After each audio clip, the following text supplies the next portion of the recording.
ആഘോഷങ്ങൾക്ക് രാജകീയ പ്രൗഢി നൽകാൻ പാലക്കാട്, മലപ്പുറം ജില്ലകളിലെ ഏറ്റവും വലുതും ആധുനികവുമായ കൺവെൻഷൻ സെന്റർ, 200-ലധികം കാർ പാർക്കിംഗ്, 250 സീറ്റുകൾ കൂടിയ മിനി കോൺഫറൻസ് ഹാൾ, 7ഓളം ലക്ഷറി സ്യൂട്ട് റൂമുകൾ.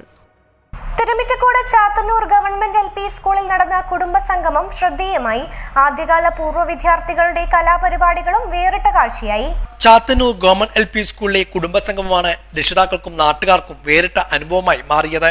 വർഷങ്ങൾക്ക് മുമ്പേ പഠിച്ചുപോയ പഠിതാക്കളെയും കലാകാരന്മാരെയും തേടിപ്പിടിച്ച് വീണ്ടും സ്കൂളിലേക്ക് എത്തിക്കുക എന്ന സമഗ്രമായ ജോലിയുടെയായിരുന്നു ഒടുവിൽ കുടുംബസംഗമം ഒരുക്കിയത്. കാലങ്ങൾക്ക് മുമ്പേ സ്കൂളിൽ അവതരിപ്പിച്ച കലാപരിപാടികൾ പുതുതലമുറയിലെ കുട്ടികൾക്ക് വേണ്ടി പൂർവ്വ വിദ്യാർത്ഥികൾ സ്കൂളിലെത്തി അവതരിപ്പിച്ചതും വേറിട്ട മാതൃകയായി. തൃത്താല ഉപജില്ലാ officer PV Siddique, Thrithala BPC K Prasad, പ്രധാനാധ്യാപിക MC Sumayya, PTA president TP Salam, MPTA president Mahalakshmi തുടങ്ങിയവരും ചടങ്ങിൽ സന്നിഹിതരായിരുന്നു. കുടുംബസംഗമം ഗ്രാമപഞ്ചായത്ത് പ്രസിഡന്റ് T സുഹറയാണ് ഉദ്ഘാടനം ചെയ്തത്. മറ്റു ജനപ്രതിനിധികളും കുടുംബസംഗമത്തിൽ പങ്കാളികളായി.